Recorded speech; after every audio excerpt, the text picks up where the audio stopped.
নজর রাখবো পরবর্তী সংবাদে।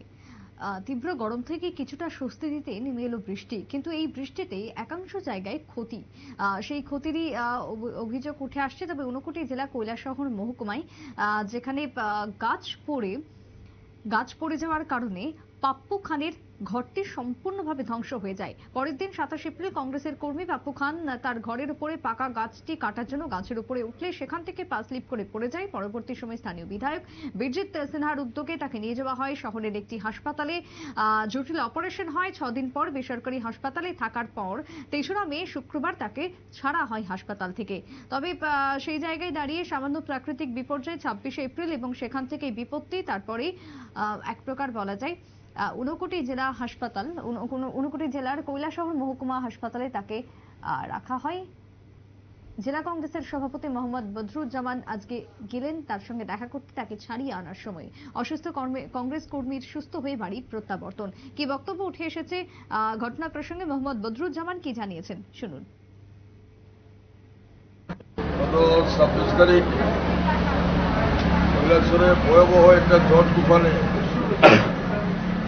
আমাদের যুব কংগ্রেসের কর্মী দুর্গাপুরে ওনার বাড়ি, ওনার ঘরের উপরে একটা গাছ পড়ে, এই গাছটাকে কাটতে গিয়ে উনি ঘরের চাল থেকে পড়ে যান, পড়ে গিয়ে রোডের মধ্যে পড়েন এবং যার কারণে ওনার পেট থেকে বড়টা বের হয়ে যায়। সঙ্গে সঙ্গে আমাদের কৈলাসহরের বিধায়ক বিরজিৎ সিনহা মহোদয় এবং আমাদের যুব নেতারা সঙ্গে সঙ্গে তাকে ঊনকোটি হসপিটালে ভর্তি করান।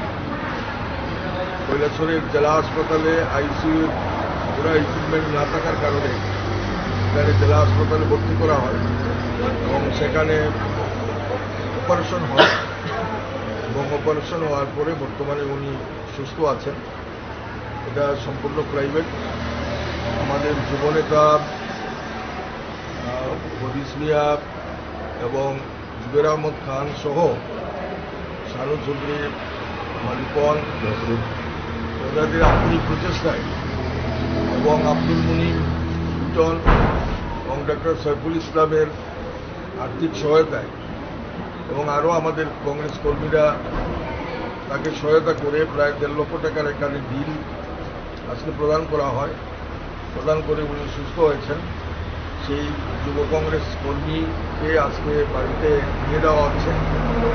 এখানে আমরা এসেছিলাম, ওনাকে ছুটি নিয়ে আজকে আমরা বাড়ি পৌঁছে দিচ্ছি এবং গতকাল জেলা শাসকের সঙ্গেও আমাদের কথা হয়েছে, মহকুমা শাসকের সঙ্গেও কথা হয়েছে। যেহেতু ওনার ঘর ভেঙে গেছে বা উনি বাড়িতে সীমার নিচে বসবাস করেন, সেই অসহায় মানুষটাকে যাতে প্রশাসনের তরফ থেকে কিছু আর্থিক সহায়তা করা যায় তার উদ্যোগ নেওয়ার জন্য প্রশাসনের কাছেও আমরা ঘুরাবো। আপনারা শুনলেন মোহাম্মদ বদরুজ্জামানের বক্তব্য। ইতিমধ্যে দুর্ঘটনাতেই তার পা ভাঙে, যেখানে গাছ থেকে স্লিপ করে পড়ে যান এবং তারপরে তাকে হাসপাতালে রাখা হয়। যদিও জেলা কংগ্রেসের সভাপতি মোহাম্মদ বদরুজ্জামানের উদ্যোগে নিয়ে কংগ্রেস পরিচালিত বিভিন্ন পঞ্চায়েতের প্রধান, উপপ্রধান থেকে শুরু করে নির্বাচিত সদস্যদের কাছ থেকে টাকা সংগ্রহ করে 1.5 লক্ষ টাকা হাসপাতালে দিয়ে তাকে বাড়িতে নিয়ে যাওয়া হয় বলে খবর। বর্তমানে অনেকটাই সুস্থ রয়েছে ওই কংগ্রেস কর্মী। একটা ছোট্ট বিরতির পর ফিরবো, সঙ্গে থাকুন।